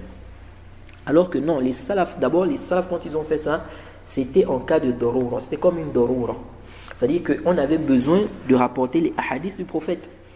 Et les salafs savaient que, les salafs qui ont accepté, parce qu'il y a même une divergence, il y a des salafs qui voyaient qu'on ne prend pas, on ne rapporte même pas des innovateurs mutlaqan. Maintenant, les salafs qui ont vu qu'on peut là, et qui ont mis bien évidemment des shurout, ici, ils voyaient ça comme quelque chose, c'est-à-dire que une darura. C'est-à-dire qu'on a besoin de ces hadiths-là. Ils voient que si on délaisse ces gens, parce que parmi les innovateurs, il y en a qui étaient connus comme étant des innovateurs qui ne mentent pas. Mais ce n'est pas tout innovateur, n'est-ce pas, qui ment, donc volontairement. Donc, ceux-là qui étaient connus pour être, c'est-à-dire ils ne mentent pas, malgré qu'ils sont dans la bid'a, il y a des salafs qui voyaient qu'on peut rapporter d'eux s'ils n'appellent pas leurs innovations. Ok? Alors les salafs qui ont vu qu'on peut rapporter de là, ce rapportage-là, il ne s'agissait pas ici d'aller s'asseoir et puis de faire le tafsir. Par exemple, il fait le tafsir des versets, des hadiths, non. Donc les gens qui viennent aujourd'hui, qui font le qiyas là, quand on leur dit non, il ne faut pas aller, n'envoyez pas les ignorants et tout ça, allez s'asseoir auprès des innovateurs, allez étudier. Il ne faut pas dire aux gens d'aller étudier auprès des égarés, des innovateurs. Ils disent pourquoi? Il peut aller s'asseoir, il va étudier, il n'y a pas de problème. Les salafs ont rapporté les hadiths des innovateurs. On dit non. Ici là, il s'agissait de riwaya seulement. La riwaya. Haddathani fulan, an fulan, an fulan, que le prophète a dit. Intaha. Toi, quand tu vas t'asseoir aujourd'hui chez un innovateur, tu n'as pas un bon niveau. Tu vas t'asseoir chez un innovateur. Tu dis, tu prends la science de lui. D'abord, tu ne vas pas faire le tamiz. Il peut te mettre, il y a des bid'a. Non, mais c'est vrai qu'il y a des erreurs qui sont claires. Tout le monde peut voir ça. Mais il y a des erreurs, il faut un certain niveau pour savoir que ça, c'est une erreur. Si tu n'as pas ce niveau-là, tu ne vas pas te rendre compte.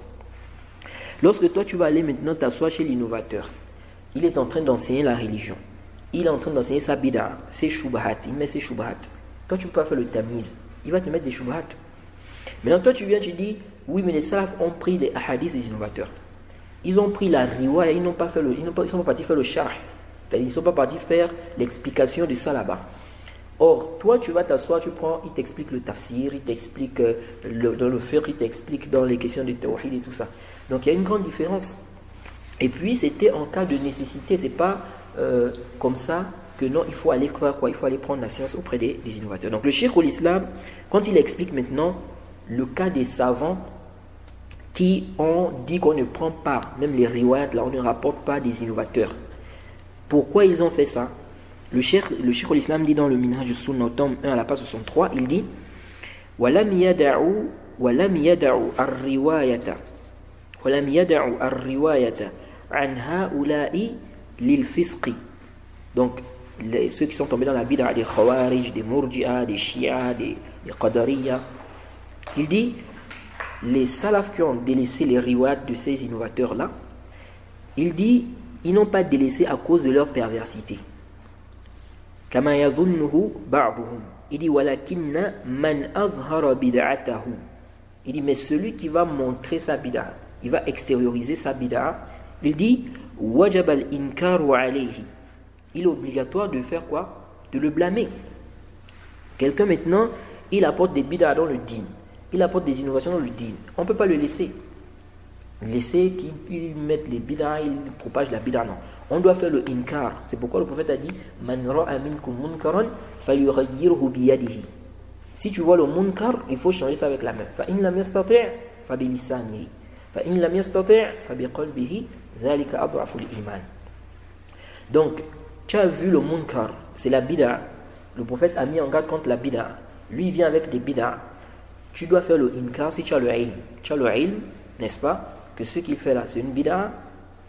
Tu dois faire le inkar de ça. Si tu ne fais pas le inkar alors que tu as la qudra et tu as le ilm, ici là tu es en train de tromper les musulmans.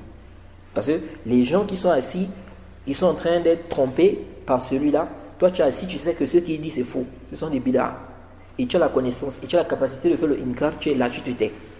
Donc tu es en train de laisser qu'il égare tes frères, tu es en train de laisser qu'il égare les gens. Donc tu es ici responsable et c'est dangereux. Donc ici là, celui qui va donc venir prêcher la bid'a, celui qui va montrer la bid'a, on doit faire le inkar sur lui par rapport à cela. Donc le Cheikh l'Islam dit, celui qui va montrer, extérioriser la bid'a, il dit wajab al-inkaru alayhi bi khilafi man akhfaha wa katamaha. Il dit contrairement à celui qui va cacher sa bid'a. Donc il y a des gens, c'est des innovateurs, mais ils ne propagent pas ça.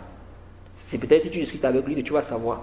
Vous n'allez pas le voir faire da'wa, il est assis, comment ça. Par exemple, les tablirs. Généralement, les tablirs, eux, ils ne cachent pas. Eux, ils prêchent, ils appellent les gens à ça. Les khawarij, ils ne cachent pas. Ils appellent les gens, ils prêchent ça, ils parlent.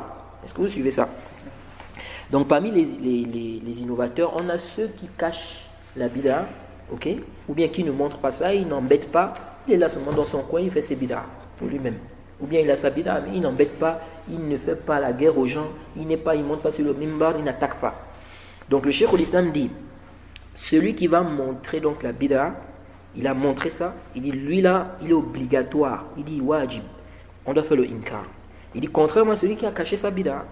C'est pourquoi celui qui cache la bid'a, si toi tu es au courant qu'il a une bid'a, ou bien il a des bid'a, il n'a pas extériorisé ça, il ne propage pas ça, ici tu lui donnes le conseil en privé. Tu lui parles en privé. Ah mon frère, j'ai vu que tu es dans ça. Ou bien tu as telle croyance, c'est pas bien, il faut délaisser ça parce que comme ça tu apportes des dalils. Mais celui qui propage la bid'a, c'est déjà propagé. Ça part déjà dans le mashriq ou le maghrib, c'est propagé. Ici là, on est obligé de faire quoi? Le inkar. Ok? Non, c'est vrai, on peut lui donner conseil aussi en privé. Si on sait que c'est quelqu'un, il peut revenir publiquement, corriger ça. Mais il y a d'autres aussi, on sait que c'est des gens, ils sont têtus, ils ne reviennent pas. Donc les gens comme ça là, on fait le inkar par rapport à la bid'a là pour que les gens délaissent ça. Donc le Cheikh l'Islam dit wa iza wajaba al-inkaru alayhi. Il dit si donc il est obligatoire de faire le inkar de celui qui a montré la bid'a là, il dit kana min zalika. Il dit donc parmi donc ce qui fait partie du inkar, kana min zalika an yuhjara hatta yantahi anhu ou hatta yantahi an izhar bid'atihi. Il dit fait partie du inkar qu'on lui fasse le hajr jusqu'à ce qu'il va délaisser sa bid'a. Donc le boycott, on peut lui faire le boycott. Et le boycott est légiféré. Parce qu'il y a des gens aujourd'hui, ils ne veulent pas le boycott. Le boycott, c'est-à-dire que tu t'écartes d'une personne, quoi. Tu ne lui parles pas, tu restes dans ton coin. Tu ne le salues pas aussi. Ok? Le boycott, c'est légiféré dans le dîn. C'est parce qu'il y a des gens, ils vont dire non, il ne faut pas boycotter. Non, tu ne peux pas dire aux gens, si tu dis qu'il ne faut pas boycotter, on doit boycotter, on ne boycotte personne, ça c'est le façade. C'est le façade. Parce que ça veut dire quoi? Imaginons quelqu'un aujourd'hui, parce que le boycott, on a un boycott qui est, on va dire, c'est, comment je peux dire ça? C'est pour éduquer la personne. C'est le ta'dib. On veut éduquer la personne pour que la personne revienne sur le haqq. Parce que le boycott peut être une chose qui fait en sorte que la personne revienne sur la vérité. S'il voit que les gens le délaissent, les gens ne lui parlent plus, les gens ne lui passent plus le salam, ok, à cause de son erreur, on lui a parlé, il n'a pas compris, il peut se corriger, ok. On a ce type de boycott là. Et on a le boycott. Ce type de boycott là, c'est pour me préserver maintenant. Moi, je veux me préserver. Imaginons, je n'ai pas de ilm, je suis ignorant. On me dit qu'il y a des chiites là, qui restent à côté là, ok. Et ce sont des gens, ils sont dans la da'wah. Ils sont très motivés dans la da'wah. Quand ils rencontrent un jeune là, allez, ils commencent à parler. Oh, vous là, vous dites machin, tu vois, les gens de la sunna, ils disent comme ça. Aïcha, non, Aïcha, c'était pas. Il insulte, il amène les shubhat. Celui-là, il doit faire le boycott de ces gens-là. On ne peut pas lui dire qu'il ne faut pas boycotter. Parce que lui, si on le laisse avec les gens-là, si on lui dit non, tu ne peux pas boycotter, il faut être avec eux, ils vont faire quoi? Ils vont les garer. Ils vont lui mettre des shubhat. Donc ici, là, son boycott, c'est pour se préserver lui-même. Ok? Parce qu'il y a des gens aujourd'hui qui ont dit, si tu vois que dans le boycott là, celui à qui tu vas faire le boycott là, il ne va pas profiter. Parce qu'il y a des gens aussi qui sont têtus. Même si tu veux faire le boycott, il s'en fout de toi. Il s'en fout de ton boycott. Tu ne lui parles pas, tu les salues, lui, ce n'est pas son problème. Moi, je m'en fous. Il ne me parle pas, il ne me salue pas. Donc, il y en a, ils vont dire, si tu sais qu'il n'y a pas de faïda, tu ne lui parles pas, ce n'est pas son problème. Ils te disent donc qu'il ne faut pas faire le boycott. Donc, il n'y a plus de boycott. Nous disons non. Même s'il n'y a pas de faïda pour lui, il peut y avoir faïda pour moi. Il peut y avoir faïda pour moi. Donc, comme le cas que je viens d'évoquer. Ou bien, imaginons quelqu'un, quand tu es avec lui, vous parlez seulement des choses haram. Il te pousse seulement à parler, à faire la médisance. Vous êtes que dans des péchés. Et tu lui parles, il ne comprend pas. Vous êtes toujours ensemble. Bon, si toi tu décides de t'écarter de quelqu'un comme ça, parce que tu vois qu'avec lui, ta foi baisse. Avec lui, vous êtes seulement dans les péchés. On ne doit pas te dire que non, il ne faut pas faire ça. Parce que là, ici, c'est pour ton bien. Même si lui ne va pas profiter de ce boycott-là, mais toi, tu vas tirer profit de cela. Jade. Et la base du boycott, c'est tiré des textes. Le prophète Mohammed sallallahu alayhi wa sallam avait demandé aux compagnons de boycotter Ka'b ibn Malik avec ses compagnons. Il a demandé aux gens de les boycotter. Ils l'ont boycotté plus d'un mois. Plus d'un mois. Donc ça montre quoi? Ça montre que c'est permis de boycotter. À cause de quoi? D'un péché. Et de là, les savants ont tiré la permission de boycotter les gens de l'innovation. Pourquoi? Parce que si on peut boycotter quelqu'un à cause d'un péché, boycotter quelqu'un à cause de la bid'a, a fortiori. Pourquoi? Parce que la bid'a est pire que le péché. Parce que le prophète a dit donc les pires des choses, c'est quoi? Ce sont les innovations. Jade. Donc, comme la bid'a est pire que le péché, si on a autorisé de boycotter quelqu'un qui commet des péchés, boycotter celui qui commet la bid'a, a fortiori, à plus forte raison. Jade. Bref, donc, le boycott est légiféré. Même dans le Coran, on a parlé, quand il a parlé de la femme, n'est-ce pas? Même si, bon, il y a des détails, la femme qui est, comment on appelle ça? Qui ne respecte pas son mari et tout ça, on a dit de quoi? De la boycotter au lit. Vous voyez? Donc, comment quelqu'un peut venir dire non, il n'y a pas de boycott, mutlaqan, ça n'existe pas dans le dîn, c'est pas bon, c'est pas quelque chose de bien. Non. Le boycott existe, mais bien évidemment, ça a des principes et des règles. Bref, donc le cheikh l'islam dit, si quelqu'un montre donc la bid'a, il extériorise la bid'a, ok? Il dit, on doit obligatoirement faire le inkar. Parmi les choses qui font partie du inkar, c'est faire quoi? Le boycotter. Jusqu'à ce qu'il va délaisser le fait de montrer la bid'a là. Donc nous disons, si tu n'arrêtes pas avec ta bid'a là, il faut savoir que nous, on s'écarte de toi. Ne nous passe pas le salam. Si tu nous passes le salam, nous, on ne te répond pas. Jusqu'à ce que tu vas délaisser ta bid'a là. Ok? Maintenant, le cheikh l'islam dit, wa min hajrihi, il dit, fait partie du hajr. Il dit, wa min hajrihi, an la yu'khadha anhu al-ilmu, wa la yustashhada. Il dit, parmi donc les choses qui font partie du hajr, c'est quoi? Ne pas prendre le ilm de la personne. Ne pas le citer en référence. Ok? Donc tout ça, ça rentre dans le hajr.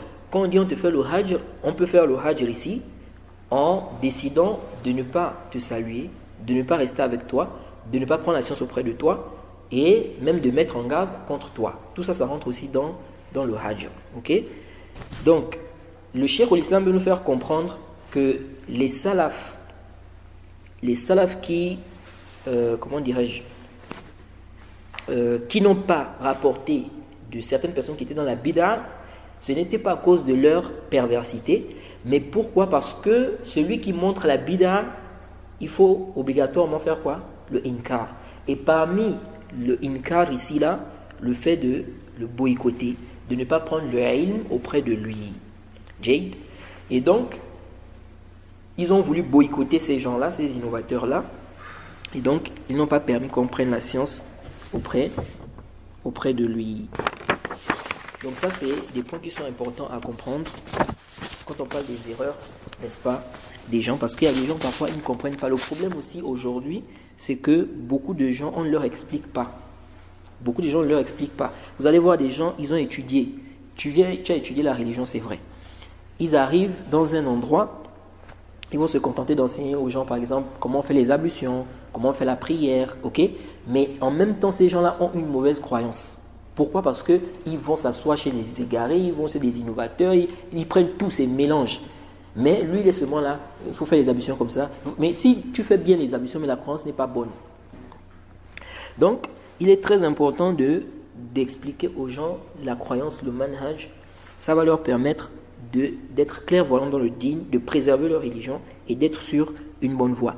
Il n'y a pas quelque chose aujourd'hui là, ou bien on va dire parmi les grandes choses aujourd'hui qui égarent les gens, c'est le fait d'écouter tout le monde. Tu passes sur Internet, tu écoutes n'importe qui, parce que tu prends des shubhat. Et le problème avec beaucoup de gens aujourd'hui, c'est qu'ils disent non, je veux faire la distinction.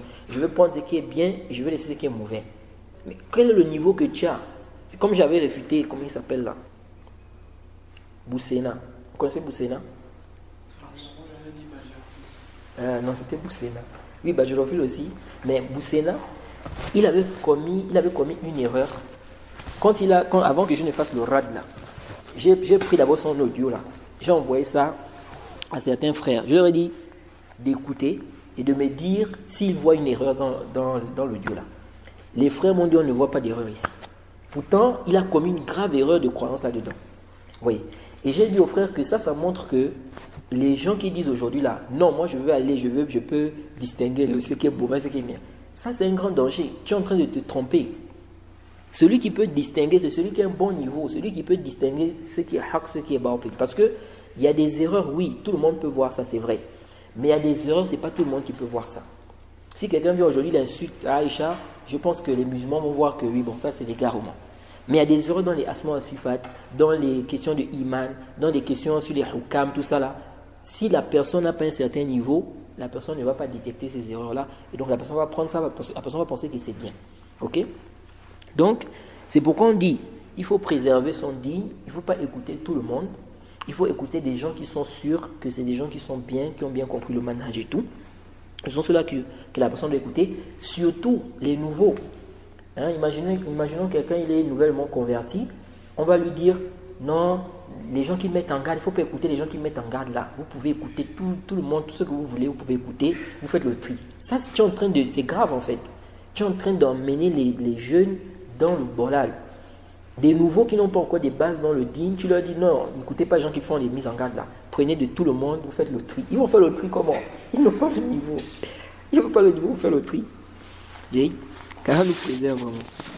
Non. Ensuite, le cheikh a dit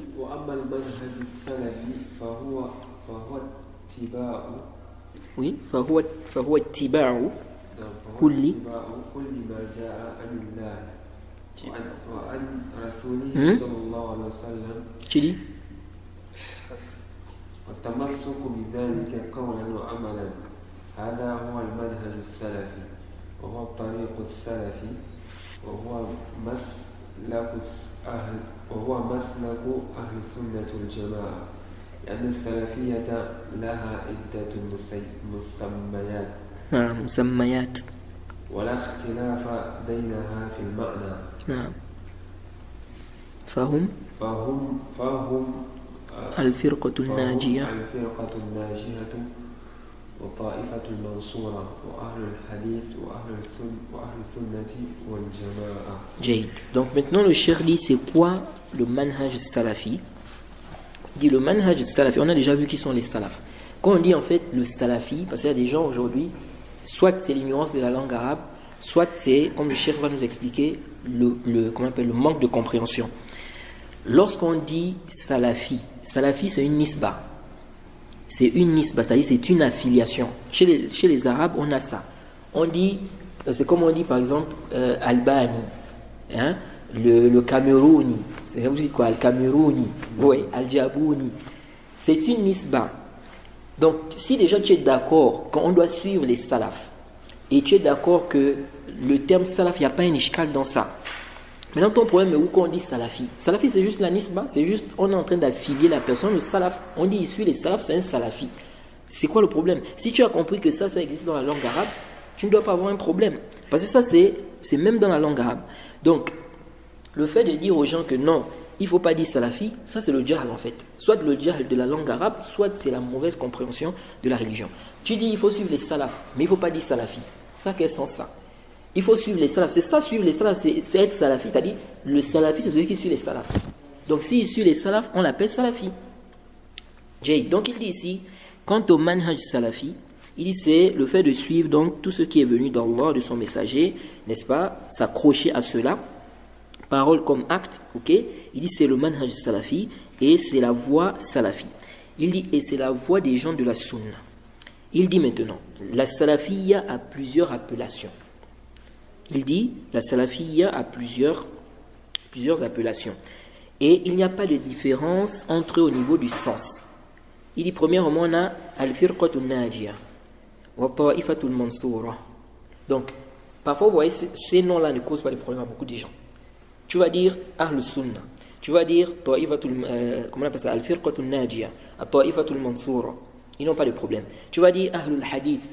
Ils n'ont pas de problème. Ahlul Athar. Il n'y a pas d'ishkal. Salafi, mushkila. Pourquoi mushkila? Vous voyez, c'est la même chose. Parce qu'il y en a qui vont dire, où est le hadith où on a dit Salafi? Ok, où est le dalil où on a dit Ahlul Athar? Où est le prophète a dit Ahlul Athar, Ahlul Hadith, Ahlul Sunnah wal Jama'a? Il y a un hadith comme ça? Ça, ce sont des appellations. Les appellations là, nous disons qu'il n'y a aucun mal à donner des appellations si ça ne contredit pas des textes. Ok, il n'y a pas un mauvais sens dans ça, il n'y a pas d'ishkal, il n'y a pas de problème. C'est pourquoi on appelle les gens de la sunna Ahlul Athar, on les appelle Ahlul Hadith, on les appelle Ahlul Sunnah wal Jama'a, ça ne cause pas de problème. Ahlul Athar parce qu'ils suivent le Athar, Ahlul Hadith parce qu'ils suivent le Hadith. C'est pas comme les coranistes qui ont dit non, on ne prend pas le Hadith, on prend seulement le Coran. Vous voyez? Donc les salafis parce qu'ils suivent les salafs. C'est pourquoi on les appelle les salafis. Il n'y a aucun problème à ça parce que déjà, aslan, les appellations là, comme disait le Cheikh Al-Albani même, il dit même qu'à la base des appellations là, c'est pas une adoration. Pourquoi on demande même à quelqu'un un dalil? Ça c'est dans la langue, c'est connu. Tu viens demander le dalil, c'est pas l'adoration mon frère. Ok? Donc il dit ici, il n'y a pas de mal, on appelle firqatul najiyah, on appelle ta'ifatul mansura, les ahlul hadith, les ahlul sunnati wal jama'a et les ahlul athar. Mais c'est vrai que il y a des gens aujourd'hui qui se font passer pour des salafis, alors qu'en réalité ils ne sont pas salafis, ou des gens qui sont salafis, mais ils ont comment on appelle, un peu d'exagération sur les points. Ok? Donc ce qui fait qu'il y a des gens, par exemple aujourd'hui il y a l'amalgame, par exemple les takfiris, ce n'est pas des salafis. Les khawarij, ce n'est pas des salafis, mais ils se font passer pour des salafis. Et ils font beaucoup de désordre dans le monde, ce qui fait qu'il y a l'amalgame. Maintenant, aujourd'hui, on voit les salafis, les médias, ils essaient de montrer l'image que les salafis sont des terroristes, les salafis sont comment on appelle ça, des extrémistes, à cause de ceux-là, en fait. Vous voyez? Parce que ceux-là, les khawarij, les takfiris, vous les voyez avec les barbes, vous les voyez un peu comme les salafis au niveau de l'apparence, mais ils n'ont pas le même manhaj. Mais comme les koufars, beaucoup ne savent pas, ils ne peuvent pas faire la différence. Donc ils voient, ah, il s'est dit salafi, lui aussi s'est dit salafi. Donc, vous voyez, c'est ça en fait. Donc ici, là, le cheikh a dit, il n'y a pas de mal, ces appellations, ils ont tous, comment on appelle ça, ils ont ça va dans le même sens, qu'on dise, n'est-ce pas, les Ahlul Hadith, ou bien les gens de la Sunna, que fait pas de tout ça, il n'y a pas de problème. Et on a même déjà ajouté Ahlul Athar, ici, on n'a pas cité ça. Non. Oui, on va prendre le dernier truc là. Ma hasilu i'tiqad as-salafiyya. نعم وإن سألت أيها المسلم ما حاصل Ou bien on s'arrête là. On s'arrête là, je pense que c'est mieux. S'il y a Il y a une question. Oui, après, je pense que le tableau. Il y a une question. Ok. Où vous avez parlé de qu'on ne prend pas un troisième avis. Non. Si les salafs ont divergé en 2 avis, par exemple, Oui, non, oui. ou 3 avis, on ne doit pas prendre un autre avis. Non. On ne va pas donner avec un autre avis. Ça, c'est Non. sur les masaïl ijtihadiyya ou bien c'est khilafiyya ou bien c'est quel masaïl? Non. Bon, déjà, la mas'ala, il y a une divergence entre les savants du usul. Si les salafs ont divergé, par exemple, en 2 paroles, est-ce qu'on peut venir avec un autre avis, une 3e parole? Il y a certains gens de usul qui disent qu'on peut venir avec une 3e parole. Ok? Mais ça, ce n'est pas sahih. Pourquoi? Parce que si les salafs ont divergé en 2 paroles, il y a eu 2 avis des salafs. Quand on regarde depuis l'époque des salafs, on voit qu'il n'y avait que 2 avis. Et ces 2 avis-là étaient répandus entre les salafs. Donc ça veut dire que c'est connu. C'est comme un consensus qu'il n'y a que ces 2 avis-là. Ok? Maintenant, si toi tu viens apporter un 3e avis, ça veut dire quoi? Ça veut dire que parce que le 3e avis-là, on n'a pas des salafs dans ça. Donc ça veut dire que si toi tu prétends que c'est ça la vérité en fait, parce que si toi tu apportes un 3e avis et il n'y avait pas cet avis-là, ça veut dire quoi? Ça veut dire que, parce que toi tu suis cet avis, pourquoi? Parce que tu estimes que c'est la vérité. Donc ça veut dire que les salafs, comme ils n'ont pas connu cet avis-là, ils étaient en erreur. Les 2 autres avis des salafs-là, c'était une erreur. Est-ce que vous suivez ça? Donc ça on dit c'est pas possible, parce que ça veut dire en fait que les salafs étaient tous en erreur depuis. Et puis c'est toi qui es venu avec le 3e avis qui est juste. C'est pourquoi on dit que tu ne peux pas venir avec un 3e avis si les salafs, n'est-ce pas, ont divergé en 2 ou 3 avis. Mais ça, il faut que ça soit une masse là où ça s'est répandu entre les salafs. C'est-à-dire, c'est pas par exemple, on est venu poser la question à un salaf, il a donné une réponse. On a trouvé aussi un autre salaf, on lui a posé la question, il a donné une autre réponse. Et puis, on voit dans les livres, on nous cite la vie du salaf là, la vie du salaf là. Ici, là, tu ne dis pas que les salafs ont divergé en 2 avis seulement. Parce que, où est le dalil que ça s'est répandu auprès des autres salafs, ils ont écouté ça, et puis tous sont restés sur les 2 positions-là. Donc ici on dit, il faut que les paroles des salafs là se répandent, n'est-ce pas, entre les salafs. Maintenant, ils n'ont pas fait le inkar, ils sont restés sur les 2 positions-là. Ici, à ce moment, on dit qu'il ne faut pas apporter un nouvel avis. Mais si c'est seulement une fatwa d'un salaf, ou bien de 2 salafs, on n'a pas de preuve que ça s'est répandu entre les salafs, ça ne devient pas une restriction ici pour dire aux gens qu'il faut seulement se limiter à ces deux paroles-là. Jade. Hein? À propos du fait qu'on ne doit pas faire le tahazir, illa iza tarattab alayhi mafsada akbar. On ne doit pas faire le tahzir ou bien on doit faire le tahzir? Là, vous dites que. C'est plutôt on doit faire le tahzir, sauf si. Sauf si. Oui, parce que tu as dit on ne doit pas faire le tahzir, sauf si. Non. Bon, je dis, la masla, c'est comme quand tu vois qu'une masla revient sur la religion, tu vois que la masla revient sur toi-même. Non. Ici, là, d'abord, le cheikh, il a parlé de mafsada akbar. Il a dit il ne faut pas qu'il y ait, sauf s'il y a une mafsada akbar que le tahzir. C'est-à-dire, il y a un mal qui est plus grand que le tahzir. Ok? La mafsada qui est plus grande là, ça peut revenir à toi. Par exemple, on veut te tuer. Ok? Tu sais que les gens, parce que là même récemment, il y a un frère qui m'a dit que des gens, ils sont venus agresser des frères qui les ont critiqués en fait. Des frères de France. Au moins, je crois 5 ou 6 personnes comme ça, je ne sais plus, ou peut-être 10. Et ils les ont tabassés. Vous vous rendez compte? Ils sont rentrés chez quelqu'un, aller le tabasser là-bas. Parce que quoi? Il a fait tahdir. Tu vois? Donc, toi tu sais que, moi je viens, je veux prêcher la sunna, je veux faire comprendre aux gens. Les gens qui sont là, ils sont ignorants. Ils n'ont pas la sunna, ils sont embrouillés par les garis là. Moi je veux qu'ils comprennent le haqq. Mais tu sais que lui, autour de lui, il y a des gens, ils sont comme des fous. Parce qu'il y a des gens comme ça. Ils sont musulmans, mais ils ont encore les comportements des voyous, vous voyez.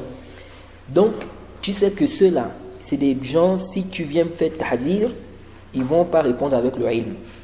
Parce que les gens de la sunna, quand vous allez remarquer les innovateurs, les égarés, eux souvent c'est ça.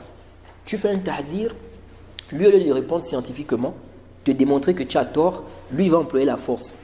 Soit il va venir pour faire la bagarre, ou bien il va envoyer des gens pour venir te taper, des trucs comme ça là. Tu vois? Ça montre aussi le da'f dans la science. Parce que si tu as vraiment le ilm, Mais réponds scientifiquement. Pourquoi tu veux faire la bagarre? Il t'a fait le rad, ok, il a fait le rad scientifiquement, il a apporté des dalils. S'il il est dans le faux, démontre qu'il est dans le faux avec des preuves. Ça ne sert à rien de faire là. Parce que la bagarre que tu veux vouloir faire là, ça va t'apporter quoi auprès d'Allah? Si ce n'est le mal en fait. Donc il y a des gens, eux c'est ça. Tu as fait tahdir, il ne peut pas te réfuter parce qu'il n'y a pas le ilm ou bien il n'y a pas les arguments. Donc il faut quoi? Il faut te faire taire. Il faut que tu ne parles pas. Comment il va faire? Il va employer des méthodes comme ça là. Des voyous. Venir t'attaquer, venir te menacer, des trucs comme ça. Ok? Ici là, comment on appelle, la maslaha, ça revient à quoi? Ça revient d'abord, ça revient à toi, mais ça revient aussi à la religion parce que toi tu veux rester là pour transmettre. Et si maintenant on te tue, qui va transmettre en fait dans cet endroit? Peut-être quelqu'un d'autre pourra venir, mais toi-même, tu vas mourir. Mais tu peux aussi être courageux et décider d'être martyr. Ok? C'est ton choix. C'est ton choix maintenant. Tu dis, moi, je veux prêcher le haq. Je veux dire la vérité. C'est pourquoi même, quand les savants parlent de la contrainte, est-ce que quelqu'un peut prononcer le koufr en état de contrainte? On te dit de prononcer le koufr, sinon on te tue. Maintenant, est-ce que tu peux accepter quand même, est-ce que tu peux refuser de prononcer le koufr là? Tu préfères qu'on te tue? Non. Jade, comme Bilal, il a été torturé, il a fait quoi? Il est resté sur sa position. Il n'a pas, pourtant il était dans une contrainte, mais il est resté sur sa position. Jade. Et Ammar, lui, il a fait quoi? Il a pris la rukhsa. Quand on lui a dit d'insulter le prophète, il a insulté le prophète. Le prophète lui a dit que s'il recommence encore, recommence. Donc s'il te font encore la torture là, insulte encore. Oui. Si tu vois que toi tu as vraiment une forte foi, moi c'est le paradis, je vais supporter. Mais si la foi est encore un peu faible là, moi vraiment j'ai peur. Je vais l'avoir arrêté d'abord. Tu exhortes les gens dans l'erreur qu'ils commettent sans faire le tahdid. Oui, bien sûr, quand on dit ici que tu ne fais pas de tahdid, ça ne veut pas dire que tu vas rester bouche bée, tu ne parles pas du faux. Non, tu utilises une manière, mais tu ne dois pas ici dire que non, tu vas laisser les gens dans le faux, tu ne vas pas dire aux gens que non, ça c'est pas bon, ça c'est comme ça. Là où les gens qui ont prié, qui sont rapportés les riwayas des innovateurs là, c'est comme si, je ne sais pas si c'est vrai ou si c'est une parole, je ne sais pas si c'est une parole qui dit que la tajidu sahiba bida illa kadhaba. Oui, c'est dans le sens, quand certains savants disent ça, c'est dans le sens où le mubtadi', il fait quelque chose qui est innové. Et il est en train de passer, l'innovateur en réalité, même s'il ne dit pas avec sa bouche, mais il est en train de prétendre que ce qu'il fait là, c'est dans le dîn. Que ce qu'il est en train de faire là, c'est légiférer. On a le droit de faire ça. Donc en réalité, c'est un mensonge. C'est un mensonge, mais c'est pas, on va dire comment, il peut le faire volontairement, comme il peut ne pas le faire volontairement. C'est-à-dire que quelqu'un peut savoir que ça, c'est pas dans le dîn, mais il met ça comme dans le dîn. Là, quelqu'un peut le faire aussi par ignorance. Ok? Donc quand on dit l'innovateur, tu ne vas pas trouver un innovateur sans qu'il ne soit menteur. Il y a d'abord ce sens-là, c'est-à-dire que dans le sens où les innovateurs sont toujours en train de, ou bien c'est des gens qui innovent dans le dîn, ils prétendent que ce qu'ils font là, c'est dans le dîn. Et ça, c'est le mensonge. Mais ce n'est pas dans le dîn, parce que le mensonge, c'est quoi? C'est le contraire de la réalité. C'est ça le mensonge. Ce qui est contraire à la réalité, ça, on appelle ça mensonge. Même si tu as fait ça, même si tu n'as pas fait ça volontairement. On dit, c'est un mensonge. Maintenant, c'est vrai aussi que les innovateurs aujourd'hui, vous allez remarquer que les innovateurs, ils vont ruser contre les gens de la sunna. Ils vont mentir contre les gens de la sunna. Ils ne vont pas être juste dans les rouboud. Quand ils vont réfuter les gens de la sunna, ils vont mentir sur eux. Que non, les gens de la sunna, ils font comme ça. Tu vas voir qu'un innovateur, s'il commence à s'attaquer aux gens de la sunna, il va mentir sur eux. Il va dire des faussetés sur eux. Il va être injuste envers eux parce qu'il n'y a pas la crainte. C'est pourquoi, même quand on parle des rouboud là, on dit quand tu fais les rouboud, il faut la crainte d'Allah. Parce que si tu n'as pas la crainte d'Allah, tu vas mentir sur l'autre. Tu vas être injuste envers lui, tu vas dire des faussetés. Je me rappelle le débat que j'ai fait avec, ça ne fait pas longtemps, mais comment tu cites une parole? C'est là où tu vois que les gens vraiment, je ne sais pas quoi. Tu cites une parole d'un savant, il dit une parole en arabe, tu cites ça, on te dit traduit, tu refuses de traduire la parole là. Parce que tu sais que c'est en train de réfuter ce que tu es en train de dire. Et les gens sont en train de t'écouter, tu sautes ça. Vous voyez? Ça veut dire que ces gens là en fait, c'est des gens qui n'ont pas la crainte. Tout ce qu'ils veulent, c'est soutenir leur position. Donc, il va utiliser tous les moyens qu'il veut utiliser. Et ça, c'est dangereux. Donc, ça ne veut pas dire que chez les innovateurs, on ne peut pas trouver un qui blâme le mensonge, qui, comment on appelle ça là, qui n'aime pas le mensonge ou bien qui ne ment pas. Parce que si c'était le cas, les salafs qui ont pris des innovateurs n'allaient pas prendre des innovateurs, parce que le menteur, on ne prend pas la science de lui, on ne prend pas les hadiths de lui.